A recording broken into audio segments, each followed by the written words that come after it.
A very good morning, respected Chairperson Sir, respected dignitaries, faculties, and all my dear colleagues. Today, I would like to take this opportunity to present the CCR on the topic Impending Doom, a 22 years male with polytrauma. Firstly, I would like to call upon Dr. Jitendra Kumar Mangtani Sir to start with departmental introduction. Thank you, Dr. Rushal.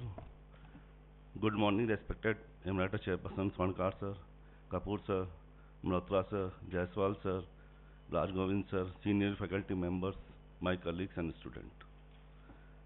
Mahatma Gandhi Medical College is the only medical college in Rajasthan where MS Traumatology course is offered by NMC, and third medical college in India where the MS Traumatology course offered by NMC.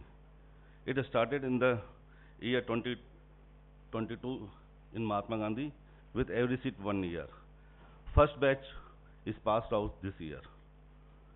In the department currently we have two faculty, myself and Dr. Avinish Katiyar.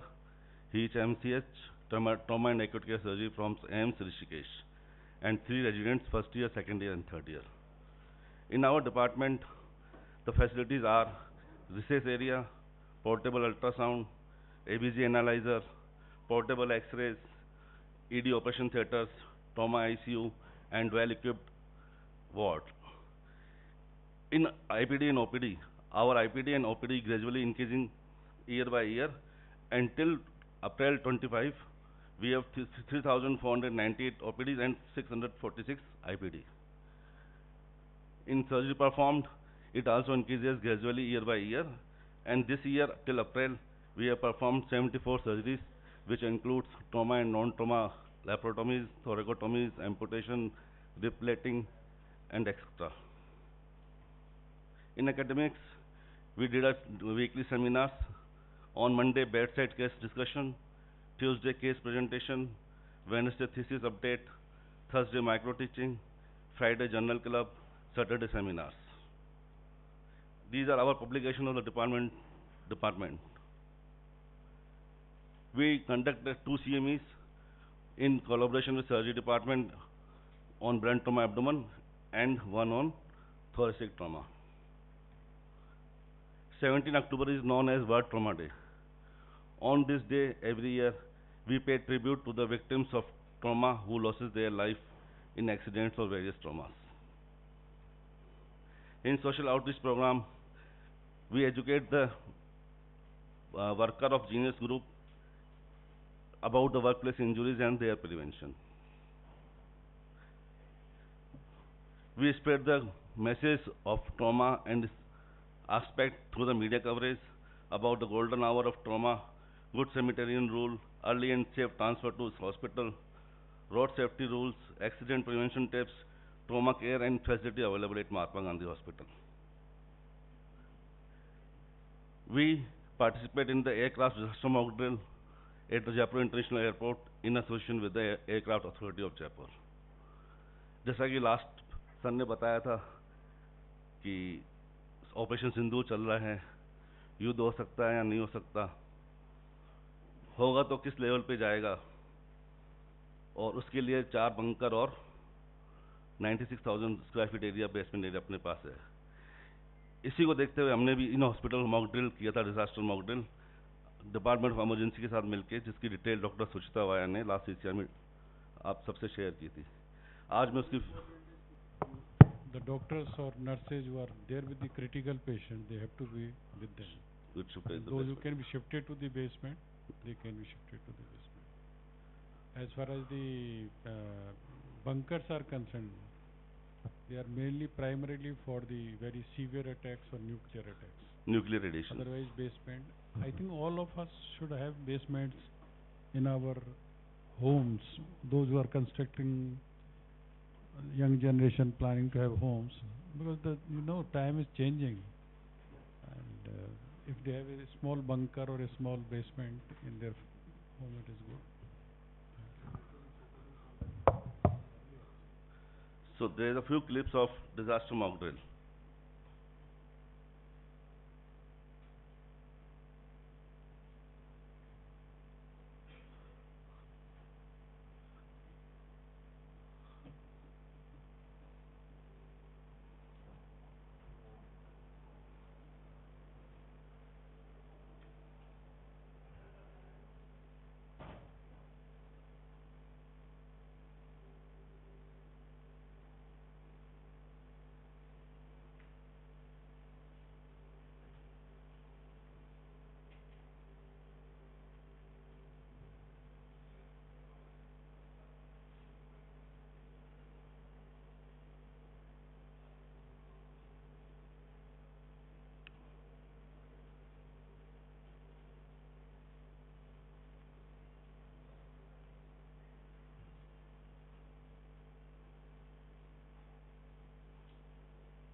A soldier defends borders.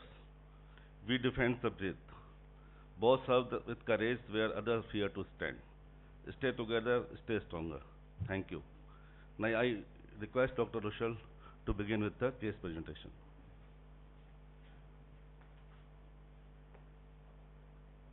Thank you so much, sir. Now, beginning with today's case, a 22-year-old male student was brought to us in emergency after 2 days of road traffic accident. The patient was riding a bike at a high speed and collided with a JCB. The accident took place in Nagaur in Rajasthan on 16 February 2025 at 3 p.m. The patient was brought by his brother and had taken a primary treatment at a local hospital. When No, sir, he was not helmeted. When the patient arrived in emergency room on 18th February 2025, the patient's assessment was done as per a primary survey. In primary survey, we follow airway, breathing, circulation, disability and exposure components. In this patient, the airway was compromised. He had a low GCS. His oral secretions were present and saturation was 88% on 10 liters oxygen support. Hence, the patient was intubated and put on ventilator. Considering a high impact velocity, a cervical collar was applied. In breathing and ventilation component, after intubating the patient, his saturation improved to 99% on 50% FiO2 at 22 respirations per minute. Air entry was reduced on left side. On ventilatory support, he was on volume controlled ventilation. PEEP was 6 mmHg. Respiratory rate was 22 per minute and tidal volume 450 ml. In circulation and hemorrhage part, his pulse was 134 per minute. BP was 110 by 70 mmHg without any inotropic support. EFAST examination was done, which was negative, and pelvis was stable, which was confirmed upon pelvis compression test. His right limb was externally rotated with visible deformity. Moving forward to that, we took 2 wide bore cannulas. A warm Ringer's lactate was given 500 ml bolus. Blood samples were immediately taken and Thomas splint was applied. In disability section, we saw that patient's GCS was now E2VT-M3. Pupils were bilaterally normal reactive. There was no focal neurological deficit and serum blood sugar was 128 milligrams per deciliter. The patient's examination was done under controlled environment in order to prevent hypothermia. He was covered with blankets and warm saline was given to prevent lethal triad of trauma. Following primary survey, the adjuncts were relied upon, which were Rice tube was inserted, 120 ml bilious content was evacuated, EFAST examination was negative, ECG was normal, chest X-ray showed obliterated costophrenic angles on left side of lung, ET tube in C2, nasogastric tube in C2. Urinary catheter was placed which showed 250 ml clear urine, and ABG showed mixed acidosis where pH was 7.25, PCO2 52 mmHg and bicarb 18 millimole per liter.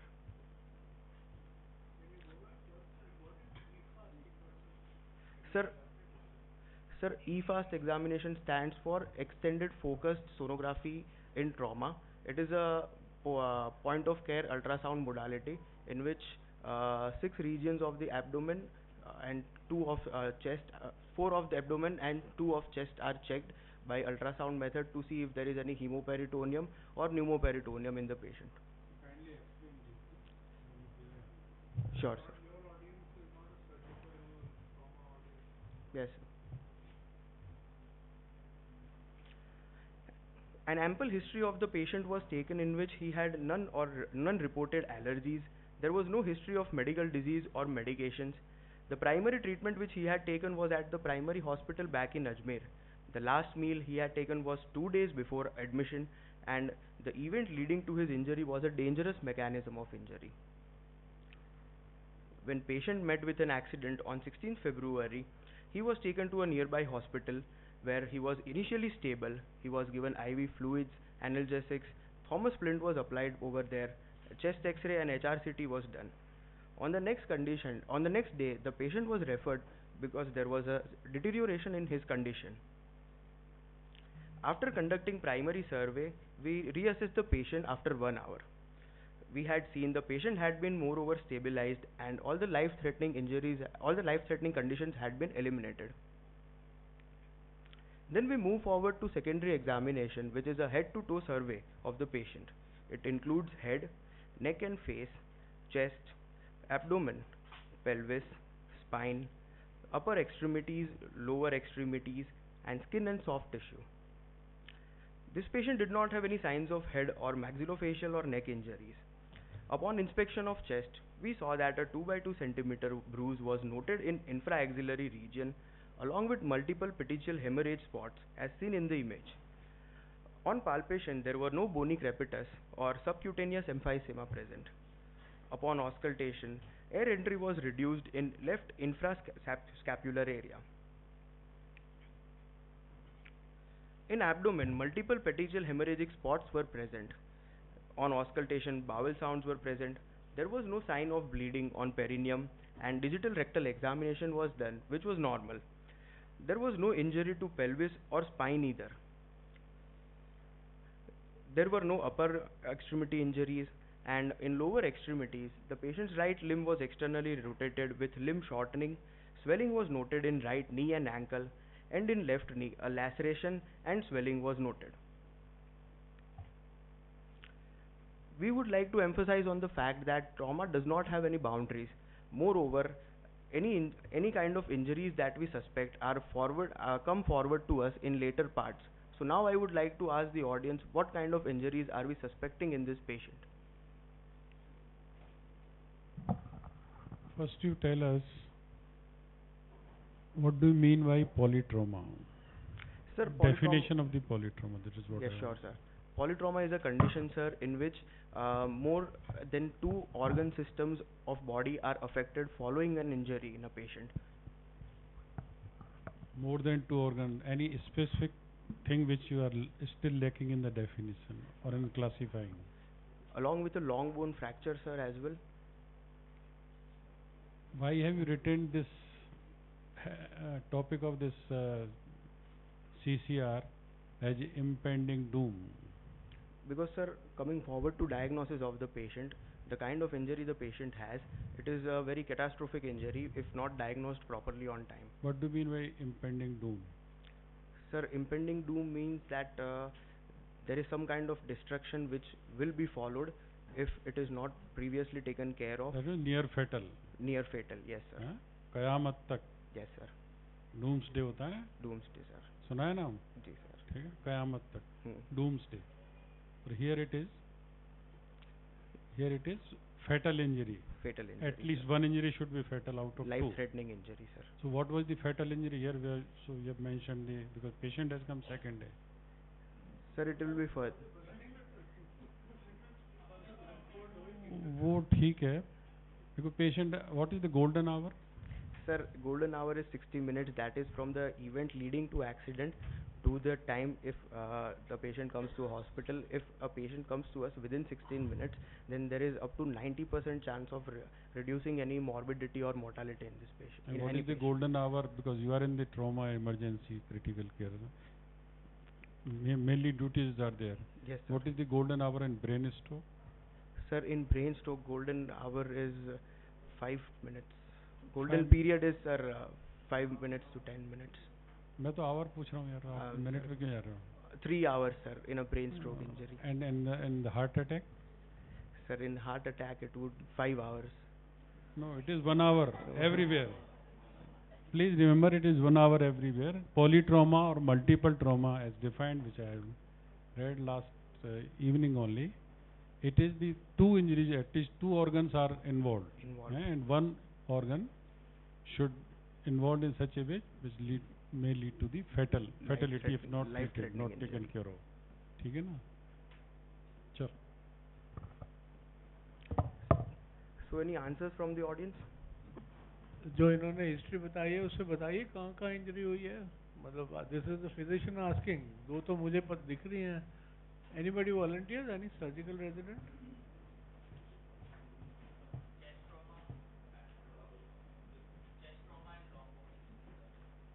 Yes, you are partially right.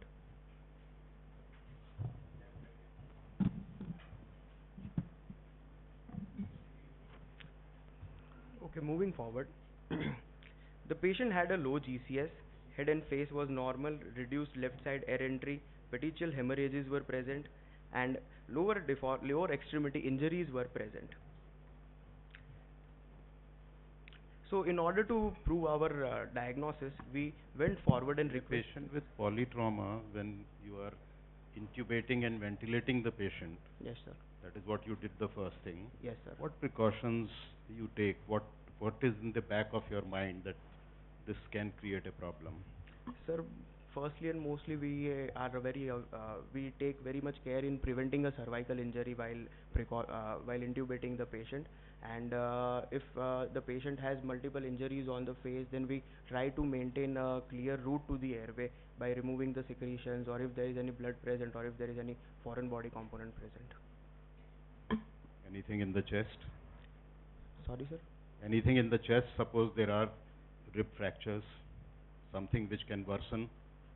Sir, if a patient already has pneumothorax, and at that time if we intubate, so what did you do before intubating and ventilating this patient to make sure that there is no cervical injury and there is no pneumothorax? Sir, the patient had been gasping when he came to us, so we assessed the cervical tenderness. We also observed his range of motion of his neck, which was mostly normal, sir. So we took the call of intubating the patient. And another thing in chest was that, sir, simultaneously during resuscitation an e-fast examination was done. So in that we ruled out there was no pneumothorax at that time. So in emergency, especially in patients with trauma, things have to go simultaneously. Yes, sir. It is not the normal routine that you take history examination and investigation. The most important thing, so you are right, that because the patient was gasping, probably saturation was low, you had to intubate, but at the same time, simultaneously, you assess for gross cervical injury, or you take precaution as if there is a cervical injury, and immediately after intubation, you make sure that there is no pneumothorax, because otherwise it can become a tension pneumothorax. Yes, sir. क्या sign होगा pneumothorax का? Sir, patient upon auscultation there will be reduced air entry in the patient. The patient will be mostly gasping, sir. If it would be chronic pneumothorax, sir, it would have developed surgical emphysema upon sir palpation on sir. X-ray chest.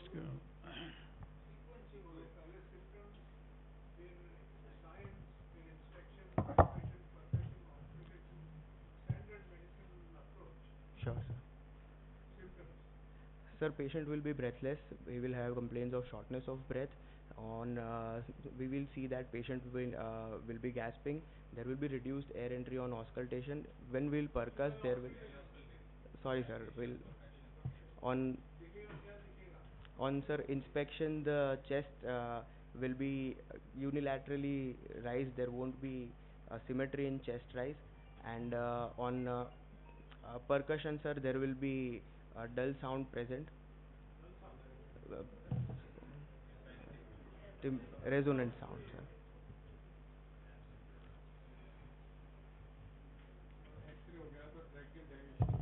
Yes, sir.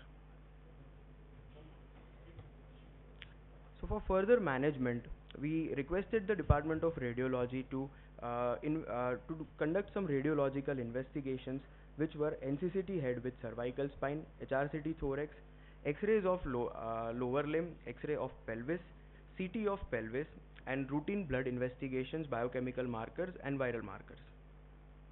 Now I would like to call upon stage Dr. Aditya Shah from Department of Radiology to guide us on the radiological findings of this patient.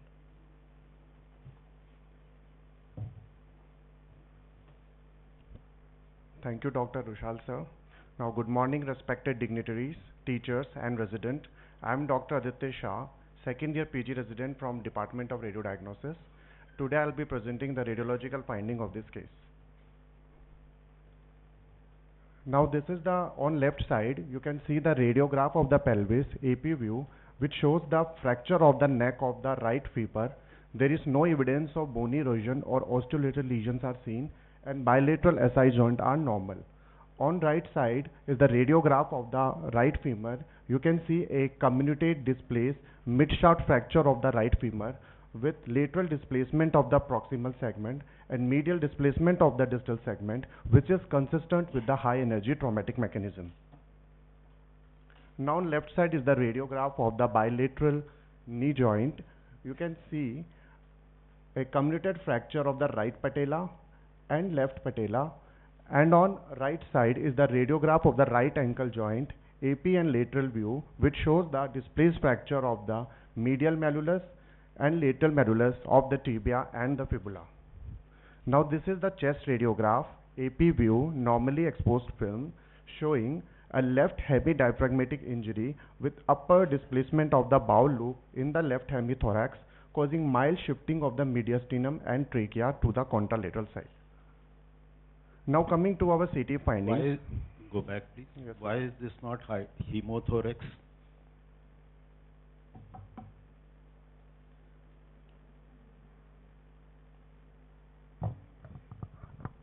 Hemothorax fluid होता है तो कैसी So surface we हो see जाएगी? the fluid levels in it, sir.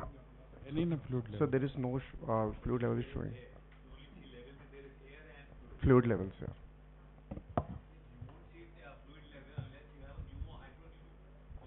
Yes, sir. Yes. Yes, sir. Now coming to the CT finding. Now this is the 3D CT of the pelvis, which shows the fracture, displaced fracture of the neck of the femur, and the visualized displaced mid-shaft fracture of the right femur, and the linear undisplaced fracture of the anterior column of the right acetabulum, which is seen extending to its margin. Now this is the coronal view of the HRCT thorax. Is a normal case in which we can see the normal contour of the diaphragm, while on the right side is the image of the patient in which we can see there is a left hemidiaphragmatic injury with upper displacement of the stomach and bowel loop in the left hemithorax, causing mild shifting of the trachea and mediastinum to the right side. Now this is the axial view of the HRCT thorax, in which we can see there are multiple hemorrhagic contusion in the bilateral lung field, which is predominantly on left side, and there is also left side mild pneumothorax is seen. Now this is also the sagittal view of the HRCT thorax of the normal side, which shows the normal displacement of the diaphragm, and on right side is the image of the patient, which again showing the hemidiaphragmatic injury with upper displacement of the bowel loops and abdominal contents. Now coming to our axial view of the non-contrast CT head, we can see there is a scalp hematoma is seen on the right frontal region. The bilateral thalamoganglionic area are normal. The bilateral ventricles CSF spaces are normal. There is no intracranial hemorrhage or acute infarct is seen, and there is no midline shift is seen in it. Now to summarize our radiological finding, on X-ray pelvis and right femur, we can see the fracture of the neck of right femur, comminuted displaced fracture of midshaft of right femur. On X-ray bilateral knee, we see the fracture of bilateral patella. On X-ray right ankle joint, we see the fracture of medial and lateral malleolus of tibia and fibula. On chest X-ray, we see the left hemidiaphragmatic injury with upper displacement of the bowel loops in left hemithorax. Now on 3D CT pelvis, we see the displaced fracture of neck of right femur, linear undisplaced fracture of the anterior column of the right acetabulum, which is seen extending up to its articular margin and adjacent iliac bone, and a comminuted displaced fracture of the visualized midshaft of the right femur. On HRCT thorax, we see the multiple hemorrhagic contusion in bilateral lung field, which is predominantly in the left lung, and left hemidiaphragmatic injury with upper displacement of the stomach, bowel loop and spleen in left hemithorax, causing mild shifting of the trachea and the mediastinum, and a left-sided mild pneumothorax. On NCCT brain, we see the scalp hematoma, which is in the right frontal region, and there is no evidence of intracranial hemorrhage or acute infarct is seen. Thank you very much. Now I call Dr. Rushal sir for continuing the case presentation. Is there a need to do the plain X-rays if anyway we are going for a whole body CT scan? Do plain X-rays offer any advantage? Because we are spending time.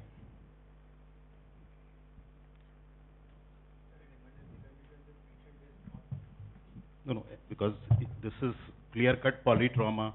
We have clinical evidence of chest injury, maybe pelvis and lower limbs, and the plan is to go for a whole body CT scan. So is there anything which we will know from plain X-rays which we will not know from CT? Because plain X-rays means spending few minutes extra, shifting the patient. Sir, diaphragmatic injuries won't be ruled out completely on plain X-rays because, sir, if as you felt it could be hemothorax at the same time, one could also consider it that would be bowel loops in the chest. So Be seen on CT. What I am asking, what extra information you will get from plain X-rays which you will not get from CT? Because if you are getting a CT scan, you will get all the information. So why do plain X-rays? Why spend time? sir, as a part of ATLS protocol, So what is the reason? There must be some reason if there is it is in the protocol. Sir, Yes. sir, X-ray is a quick way to examine the patient in the ED. So if the patient is unstable in the emergency department, first we have to do test X-ray to evaluate if we are missing something or not. So it is just for clinical examination. If the patient is stable, and sometimes X-ray is not conclusive. So for detailed analysis of the patient, we go for a CT scan. For quick analysis, we do X-ray in the ED. So when the EFAST was done on this patient, did you pick up the diaphragmatic injury and the herniation of the abdominal contents into the chest? Ultrasound is not good enough to pick up the herniation. So I'm just thinking of a situation if this X-ray, if you don't have facilities for a CT, you are at like a district hospital. Yes. Just looking at the X-ray, I would put in a chest tube that this is hemothorax. Let's put in a chest tube. Yes. But a chest tube is not indicated here, right? This is a very, very common phenomenon. Many patients come like this, suspected pneumothorax, tube put in, and fecal matter coming out. Yes, sir. Very common presentation. So it's a high index of suspicion, and keeping in the mind any injury occurs in the chest, so diaphragmatic injury could be the possibility. Whenever suspecting the patient might have chest diaphragmatic hernia, so blunt finger guided chest tube can be placed in setup of emergency. So I don't know. I think ultrasound of the chest should pick up gut loops in the thoracic cavity, no? I don't know. I'm not an expert. And we should be able to pick up. So when we intubate the patient, the contents of hernia, diabetic injuries, will reduce automatically in the abdomen. So that's why we miss the content. So post-intubation X-ray shows no herniation. The absence of a rib fracture, to entertain a hemothorax and putting in a chest tube, one has to question the judgment once again, because you don't have a hemothorax unless there are rib fractures. So the answer to my question probably is that a chest X-ray may show a pneumothorax, and then you would not go for CT. You would put in a tube first, Yes. and then so that is why these X-rays are there in the protocol. There has to be a reason for everything. thank you, sir. Moving forward with the case, we had sent the blood investigations of the patient right from the emergency, which showed that was thrombocytopenia. The patient's liver functions tests were deranged, ESR was raised, and inflammatory markers were increased. We also had a suspicion of fat embolism in this patient because patient had cerebral involvement, petechial rashes, and respiratory insufficiency, along with fulfilling 5 out of 9 minor criteria, which were thrombocytopenia, jaundice, high ESR, tachycardia, and fever.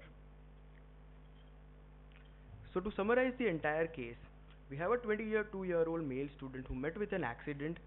A primary treatment was received at a nearby hospital. He was referred after 48 hours due to deterioration in health.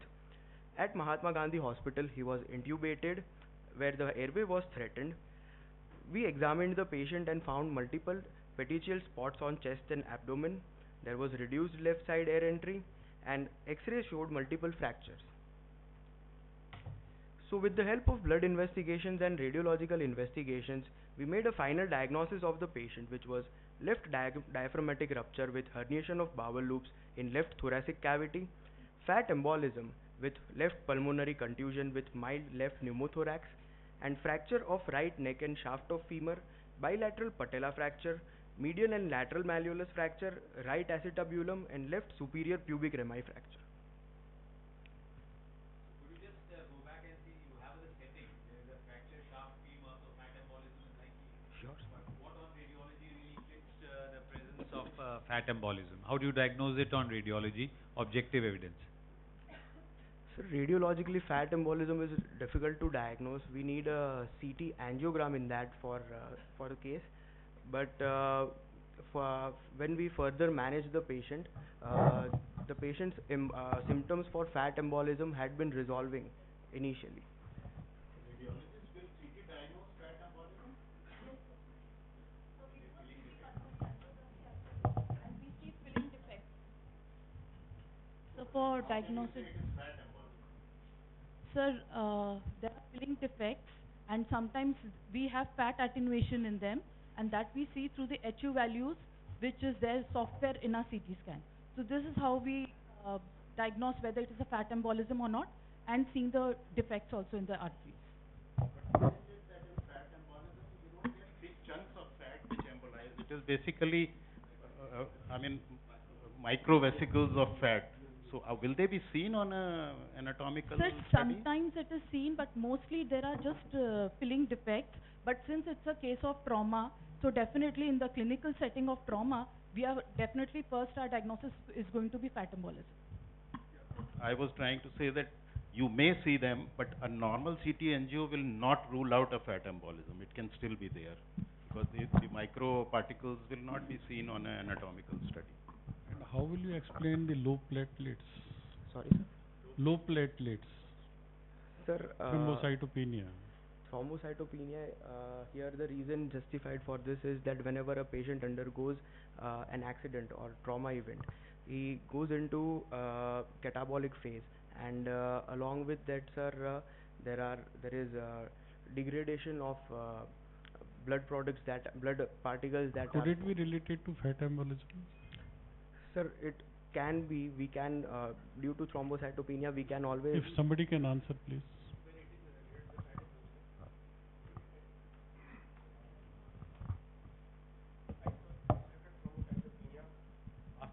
After trauma is a possibility of fat embolism, but in generally polytrauma do not have thrombocytopenia. Since it is a case of fat embolism, so the exact mechanism is not known because not mentioned in the literature. Something like DCI. Yes, it is the initiation of the DIC, disseminated intravascular coagulation, which can be triggered by the fat embolism or any.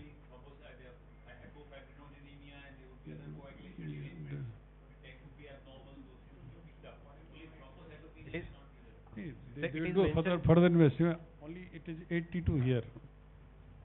There is briefly mentioned about the fat globules. They cause aggregation of the platelets around the fat globules. So lower down, but exactly why it's happening not mentioned. One most important thing you are not mentioned blood flow there. How many units transfused? It is because of dilution factor. DIC is one of the most common factor in the body. Like you mentioned. The blood was not.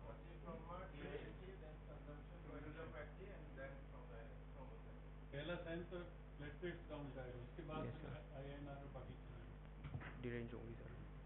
Thank you, sir. So we charted a plan of management for this patient considering a multidisciplinary team that we have here over at Mahatma Gandhi Hospital. I would like to thank all the other associated departments such as Department of Orthopedics, Critical Care, Emergency Medicine, Anesthesiology and Radiodiagnosis for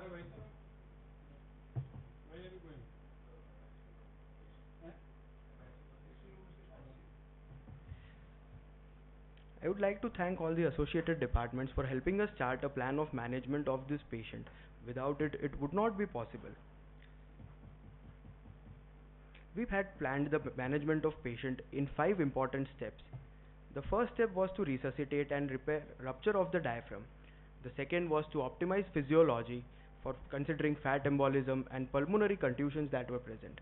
The third step was to wean off ventilator. Fourth step was definitive fixation of fractures, and fifth step was rehabilitation and follow-up in OPDs. For our first step, Pre-anesthetic workup was done for the patient, surgical fitness was obtained, and patient was shifted to operation room for repair of ruptured diaphragm. The patient was laid in the supine position under general anesthesia. A vertical midline incision was given. Upon opening the abdomen, we found that the hernial contents were spleen, splenic flexure, fundus of stomach which was reducible. A triangular defect was noted which was 15 by 15 by 20 centimeters in area. This is the diagram of the diaphragmatic content, and this is an image which shows the margins of ruptured diaphragm, some part of the left lung, the pleural cavity and the defect have been encircled in a yellow circle. The repairing of the diaphragm was done in double layer. The first one was by vertical mattress sutures by Prolene number 1, and the second were its edges which were taken in continuous running manner by Prolene number 0. A 32 French chest tube was placed and an abdominal drain was placed in it. This image shows the final image of the repaired diaphragm.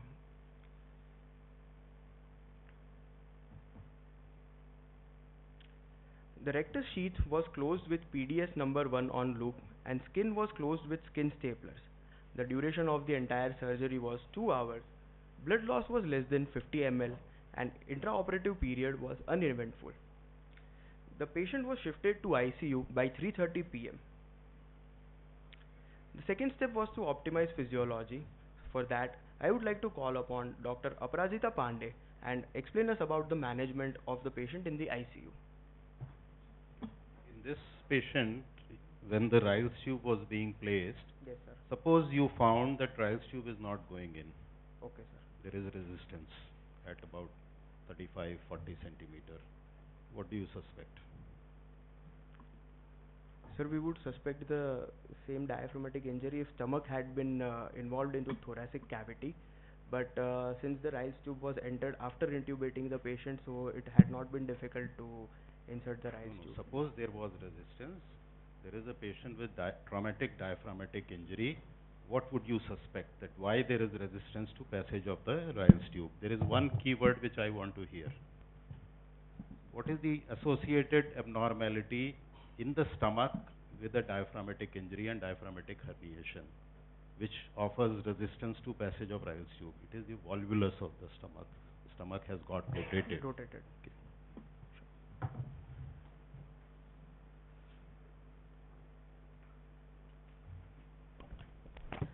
Good morning, respected dignitaries, faculty members, and all my dear colleagues. I am Dr. Aparajita Pandey from Department of Critical Care Medicine. I will be talking about the ventilatory management and rehabilitation of the patient. So let's start with the arrival of the patient in the ICU. On arrival, during re-evaluation, his airway was assessed, which was secured with an endotracheal tube of 8 mm. Bilateral air entry was equal on breathing, and there was left ICD in situ, which was functional. Circulation wise, subclavian CVC was put in place. His capillary refill time CRT was within normal limit. Patient was started on goal directed fluid therapy. Can I ask a question here? Yes. Like if the abdominal contents have herniated into the left hemithorax, how can you have equal air entry on both sides? So this is before intubation, right? Sir, this was post-operative findings of the patient.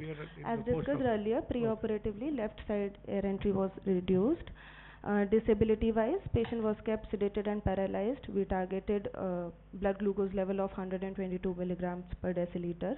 Patient had warm peripheries on exposure. Vital wise, vitals were satisfactory. Patient was put on the volume control mode and tidal volume was given for 6 ml per kg. Respiratory rate was set on 22 cycles per minute and positive end expiratory pressure of 5 centimeters of water was given.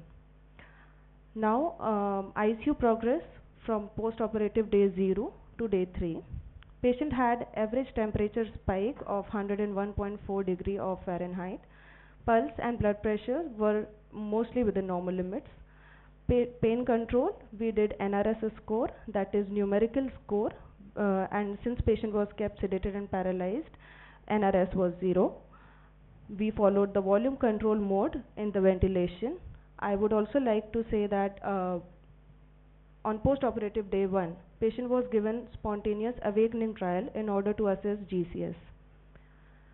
Now the interventions, cultures, blood investigation, chest x-rays and surgical sites were checked. Patient's blood cultures and urine cultures were sent. X-ray showed pneumonic patches on post-operative day 1. ETT culture was suggestive of Klebsiella pneumoniae with following labs: hemoglobin 10.6, TLC count 7.7 thousand and platelets was 1.04 lakhs. We followed fast Hugs bid evaluation, which is a comprehensive evaluation technique used in ICU, which includes fluid, analgesia, sedation, thromboprophylaxis, head elevation, ulcer prophylaxis, glycemic control, spontaneous breathing trials, bowel movements, indwelling and de-escalation of antibiotics. So on post-operative 0, we started patient on fluid with 100 ml per hour, which was tapered to 60 ml per hour by post-operative day 3. Feeding was started on post-operative day 2 at the rate of 50 ml per hour. Preferred analgesia, tramadol and paracetamol. Patient was kept sedated. We used low molecular weight heparin as thromboprophylaxis and applied DVT pump. Patient was given head elevation of 30 degree. Ulcer prophylaxis, we used injection pantoprazole. For glycemic control, as mentioned earlier, our target glucose control was 120 to 180 milligrams per deciliter. Patient was given spontaneous breathing trial intermittently. Bowel movements, bowel sounds were present and motion started on post-operative day 3. Patient had following indwelling, CVC, ETT, endotracheal tube, chest drain. His antibiotics were escalated since I mentioned that patient had fever and we had sent cultures. So empirically patient was started on meropenem and poly B. ICU progress from post-operative day 4 to 6. So here we can see that patient's temperature started to improve. Patient was vitally stable and our spontaneous breathing trials time duration was increased. We shifted patient from volume control mode to continuous positive airway pressure mode, that is CPAP mode. Fast Hugs bid for post-operative day 4 to 6. His feeding was, fluid was reduced, feeding was increased. Ulcer prophylaxis was stopped since now patient was on the feeds. Glycemic control was same. What is the need for ulcer prophylaxis? You are giving tramadol and paracetamol since beginning. Why these proton pump inhibitors required? Sir, any reason? Yes, sir. So you are not using any pain NSAIDs or like diclofenac sort of thing? Sir, so the patient is on multi-drug therapy, which are including antibiotics and analgesics as well. So to prevent drug-induced ulcers, we are giving him pantoprazole, which was later stopped as the feeding was started.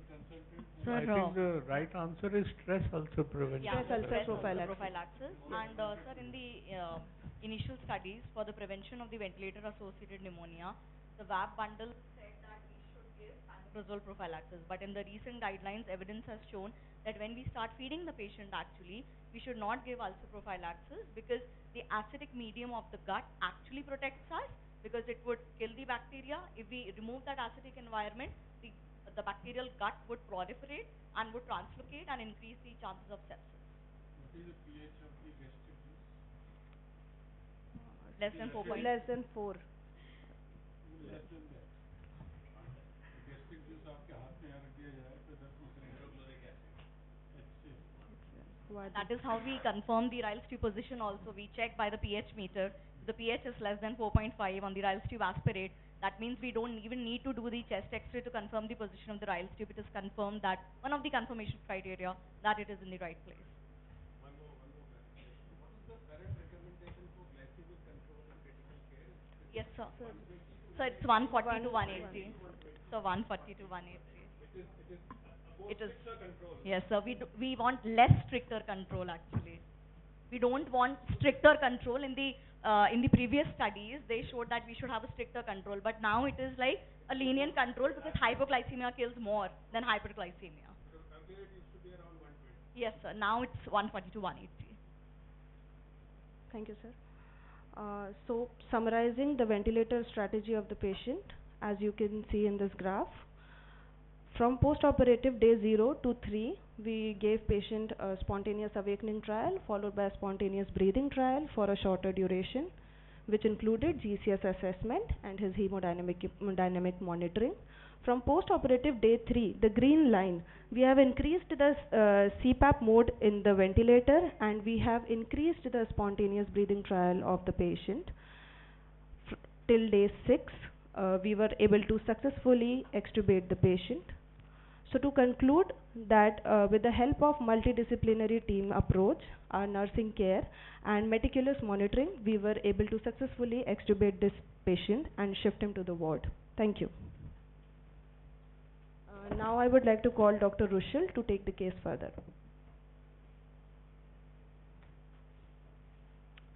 Thank you so much, ma'am. Before shifting the patient out of the ICU, we had removed Rice tube, catheter, abdominal drain, and all the other associated factors. On shifting into the ward, we saw that the patient was gradually progressing. The highest recorded temperature was 100.6 degree Fahrenheit. Vitally, he was stable, and pain control was at BAS3. Abdominal sutures were removed on post-operative day 12, and the patient was on normal high-protein diet.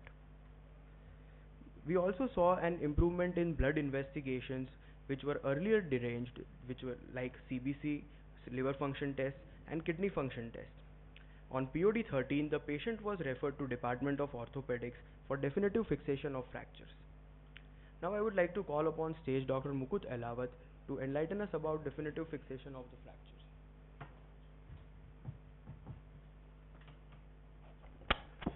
Thank you, Dr. Rushal. I am Dr. Makul Ahlawat, second year resident in Department of Orthopedics. I will be presenting orthopedics management of this patient. So the patient was shifted to us after primary management and optimization. Initially, the patient was put on pelvic binder for pelvic fractures, and GT slab was applied in right lower limb with traction on Bowler Brown splint, and 5 kg weight was put on it, and cylindrical slab was put for left patellar fractures. The workup was done after re-evaluation and confirming the diagnosis. Pre-anesthetic checkup was done, and we planned conservative management for pelvic fractures and surgical fixation for limb fractures. These were the X-rays obtained earlier. On 5th of March 2025, we took the patient in OT, and under general anesthesia, we went for close reduction internal fixation with long proximal femoral nail for femoral fractures, while right patella was fixed with open reduction internal fixation with tension band wiring, and side to side repair with ethibond was done for left patella fractures. For medial malleolus in right tibia, we went for open reduction internal fixation with tension band wiring, while K-bar fixation for lateral malleolus. These were the follow-up X-rays obtained at 8 weeks follow-up. Here we can see the fracture united with bridging calluses and other patella fractures also in union. Now, Dr. Rushal, please take over for further progression. So all this was done almost 2 weeks after the injury. While you were waiting, you applied the splint and all. But tell the students here that what neurovascular injuries you were worried about, what did you do to look for them, to make sure that it is not there? Sir, in shaft femur fractures, we were worried about neurobundle damage, but because initially at the time of in the year, the patient was examined for vascular injuries, the distal pulses were present.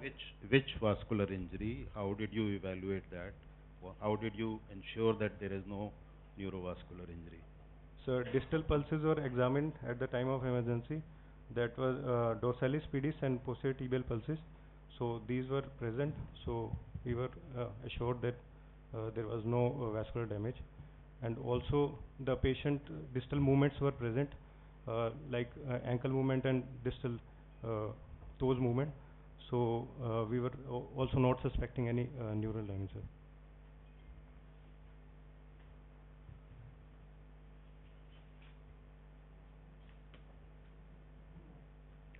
Following definitive fixation of the Thank you, Dr. Mukul. Following definitive fixation of fractures, the last step was rehabilitation and follow-ups of the patient. The patient had a pretty stable health on 15th and 17th day. He was happily discharged, confirming vitally stable on 17th day, and he was jointly followed up in OPD with Department of Orthopedics. Limb physiotherapy advice was started, which consisted after 4 weeks he could do closed chain knee bending, straight legs raise. After 6 weeks, nil weight bear on right lower limb and weight bear on left lower limb, and after 10 weeks, full weight bearing walk could be done. This was the latest follow-up of the patient on 15th May 2025, and he had sent us a video from home where he could perform his daily activities and had been able to walk with the help of a walker.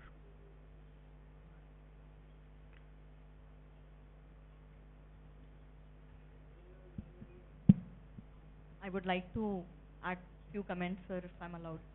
Sir, I think whenever we have these surgical seminars, we should always talk about the enhanced recovery after surgery protocol, which is the evidence-based protocol followed worldwide to rehabilitate the patient not just post-operatively but pre-operatively, intra-operatively, and post-operatively. For example, our old practices that we stopped feeding the patients after midnight. We stopped water also, but the ERAS protocol shows that patients should be on carbohydrate-rich drink till 2 hours before the surgery. And I've seen patients of Whipples eating porridge after 6 hours of the surgery. So the old concepts have been challenged and they have been shunned by the evidence-based medicine. So I think ERAS should be a part of any surgical case presentation henceforth. Thank you. Raj Govind and persons from the surgical department can better answer this question. We are following most of the ERAS protocol. The only thing is that early feeding, we go slow with 2, 3, 4 anastomosis, so we go slow with that. Right? And however much we try to feed the patient or keep them fasting, invariably the patients are fasting from overnight, scared to it, and then we are scared of the anesthetist also.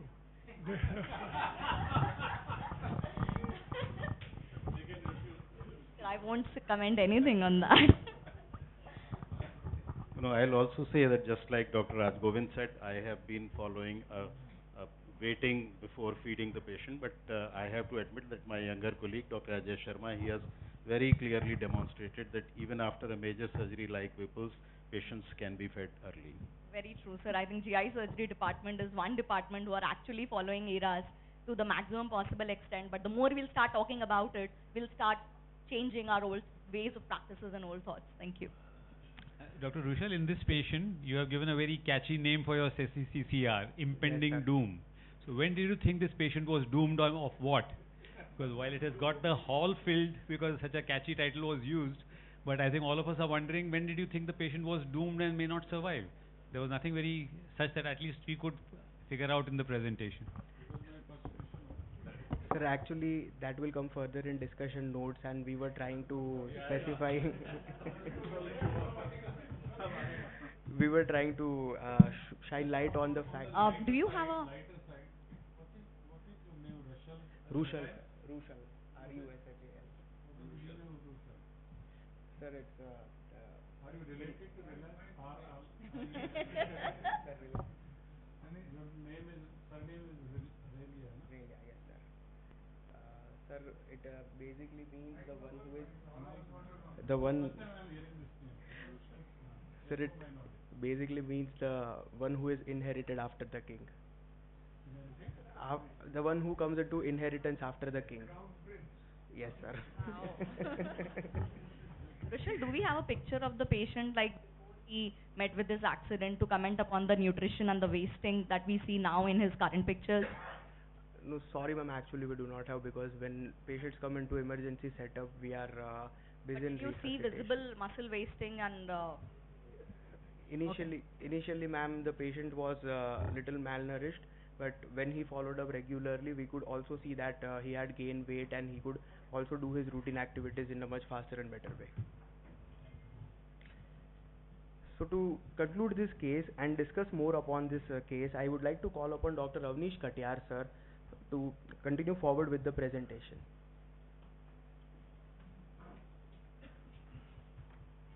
Good morning, everyone.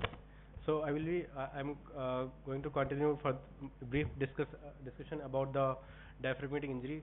As we are discussing, why did we choose this case? So, because the chest trauma is the third most common trauma after head injury and orthopedic injury, and the most common trauma seen by widely with multiple departments, especially with the surgical and medical disciplines.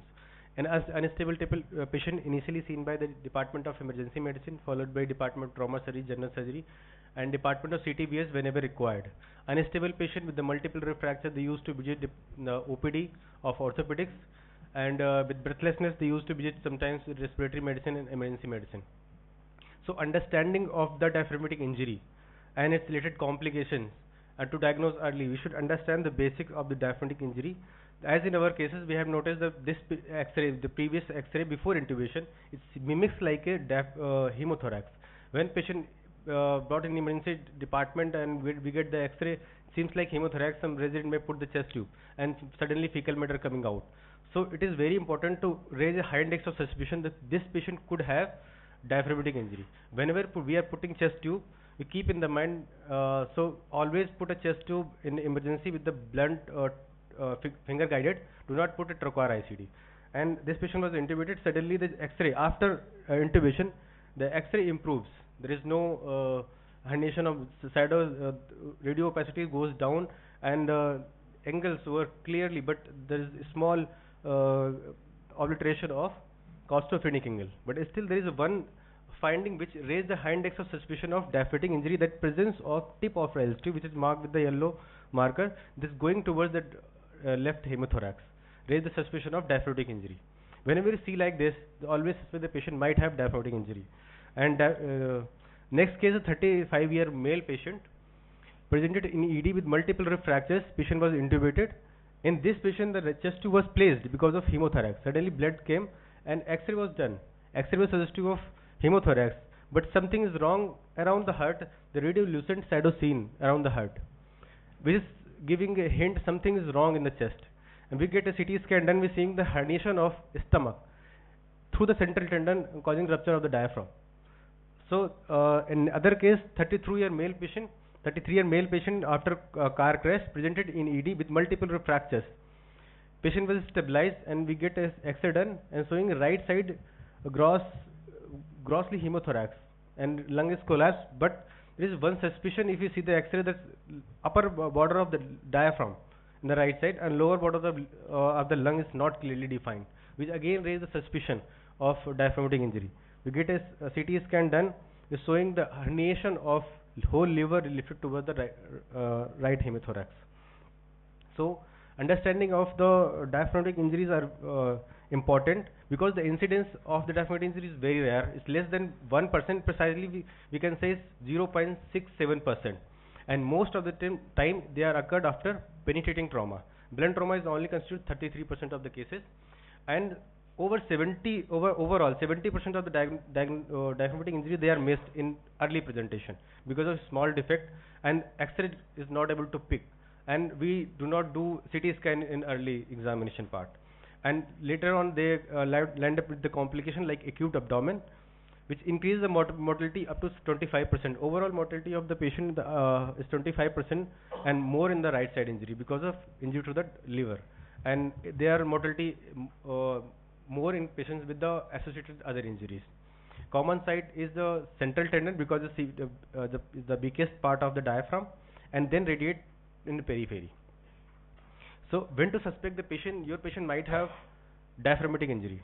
There is a region in the body which is not anatomically defined in anatomy, but in surgery, in the trauma, we call it thoracoabdominal area, which is defined by superiorly with the lower border of the fifth ribs and inferiorly by subcostal margin. In this area, we call it thoracoabdominal. Any impact or penetrating object directing towards thoracoabdominal area is suggestive of, always suspect the patient might have diaphragmatic injury, as seen in our cases. So early diagnosis can be made by keeping high index of suspicion while evaluating the patient, especially presence of vowel sounds in the thorax and presence of Ryle's tube in the thoracic cavity, and where the chest tube is contraindicated. Whenever suspecting, we do not put the chest tube. If we are putting a chest tube in emergency, always put a blunt finger guide chest tube where insert the finger and feel that something is wrong, and then finger guide chest tube should be placed in emergency department. Use the diagnostic tool of radiological diagnostic tool. Chest X-ray is sensitivity, so 30 to 40% of the cases. Rest of the cases can be, we should proceed for the computer tomography, CT scan or MRI. MRI do not have extra advantage to diagnose the diaphragmatic injuries. Whenever you suspect the patient in your patient, go for CT scan. If your injury is minor or penetrating trauma, go for diagnostic laparoscopy where the sensitivity goes to the 100%, especially done in stable patients and small defect or penetrating injury. And American Society for Trauma is grade diaphragmatic angina in 5 grade. Grade 1 is contusion of diaphragmatic injuries. Grade 2 is laceration less than 2 cm. Grade 3 is laceration in 2 to 10 cm. And grade 2 and 3 they are primarily managed with the primary repair. Grade 4 is when laceration is more than 10 cm but the tissue loss is less than or equals to 25 cm square. Most of the cases in acute setting they are managed with the primary repair, and if they are not diagnosed early, they may require mesh repair. Grade 5, when the laceration is more than 10 cm but loss of tissue is more than 25 cm square, they usually diagnose with the radiological investigation. They usually require early and late setup with the mesh herniaplasty. Sir, phrenic nerve injuries they are more is less common actually because of radial injury. Central tendon do not have internal innervation is majorly on the lateral side. So if they radiate and the transverse cut is present, which is rarely in the diaphragmatic injury, especially common in gunshot injury or knife injury. Otherwise, phrenic injury is not common. This is the algorithm of diaphragmatic injury when the acute when patient presented within 6 weeks of injury, we call it acute diaphragmatic injury. When after 6 weeks, we call it chronic diaphragmatic injuries. In acute setup, laparotomy or laparoscopic repair is possible, should be done.